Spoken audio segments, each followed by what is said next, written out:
ఉత్తరానికి ఫ్లో అవుతూ ఉంటుంది అన్నమాట. ఉత్తరవాహిని అంటారు మేడం. దానికి ఇక్కడ నది ఉంది ఇక్కడ మేడం, ఈ నది వచ్చేసి అక్కడికి వెళ్తూ ఉంటుంది అన్నమాట. దాన్నే ఉత్తరవాహిని అంటారు.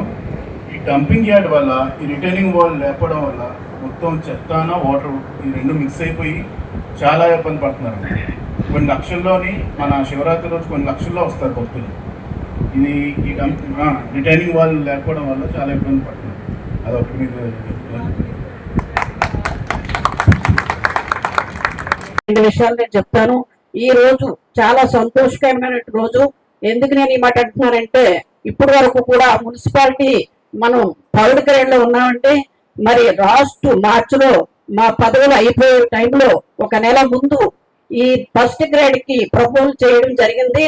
మరి ఈ రోజు మన మున్సిపాలిటీ గ్రేడ్ 1 గా పరిగణించి నిన్న జీవో రావడం జరిగిందంటే, దీనికి తోడ్పడినటువంటి మన సీఎం గారు అవనివ్వండి, అయ్యన్న పాత్ర గారు అవనివ్వండి, ఇక్కడ కమిషనర్ గారు అవనివ్వండి, వారందరికీ కూడా పేరు పేరున నా ధన్యవాదాలు తెలియజేసుకుంటున్నా.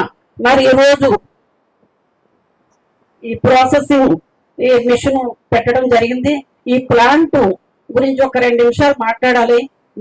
మేము వచ్చినప్పటికీ గవర్నమెంట్ వైఎస్ఆర్సీపీ గవర్నమెంట్ ఉంది. 28 వార్డులు ఉన్నాయి మన నర్సీపట్నానికి. 28 వార్డులు కూడా డంపింగ్ యార్డ్ లా తయారయ్యాయి మన 3.5 సంవత్సరాల్లో.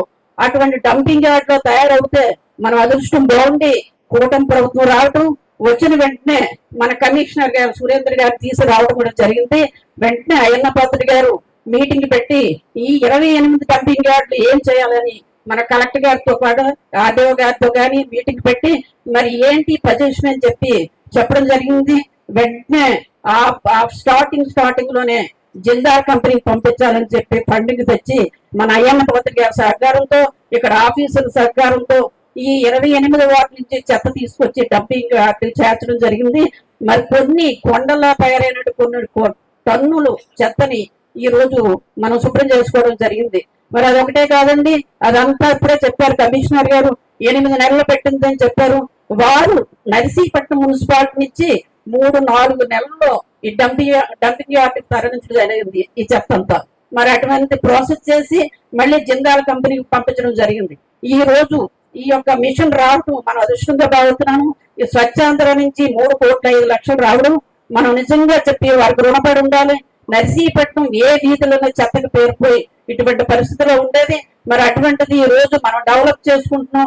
మన 28 వార్డులు వెంటనే ఎవరైనా సరే అయ్యన్న పాత్ర గారు గెలిచిన వెంటనే, ఒక పొలిటీషియన్ గెలిచిన వెంటనే ఊరేగింపులకే 2-3 నెలలు పడుతుంది. కానీ అటువంటిది వారు గెలిచిన వెంటనే 28 రోజులకి 4,11,00,000 విఎంఆర్డీఎం తెచ్చిన ఘనత అయ్యన్న పాత్ర గారు అని చెప్పి సందర్భంగా తెలియజేసుకుంటాం. మరి ఆ రోజు నుంచి 2 years లో కూడా మనం 32 కోట్ల రూపాయలు ఈ రోజు అభివృద్ధి కార్యక్రమాలు చేసుకుంటున్నాం. రోడ్లు అయితేనేమి, ట్రైన్స్ అయితేనేమి, ఇవన్నీ కూడా ఓపెనింగ్ చేసుకుంటూ ఇవన్నీ చేసుకొని వెళ్తున్నాం. ఈ చెత్తలో భాగంగా మరి ఈ యొక్క వెహికల్స్ లేకుండా చాలా ఇబ్బంది పడి ఉండేవాళ్ళం అండి. ఆ టైంలో కలెక్టర్ గారు కూడా మనం వెహికల్స్ కానీ ఇవన్నీ కూడా మనం ఫండింగ్ ఇవ్వడం జరిగింది. అలాగే 2 ట్రాక్టర్లు, 1 కాంపాక్టర్, అలాగే జేసీపీ ఇవన్నీ సమకూర్చుకున్నాం. 19 పుష్ కార్ట్స్ కూడా సమకూర్చుకోవడం జరిగిందండి. ఇవన్నీ కూడా మనం కూటమి ప్రభుత్వం వచ్చిన తర్వాత చేసుకున్నటువంటి ఘనత మీరందరూ ఆలోచించుకోవాల్సిన అవసరం ఉంది.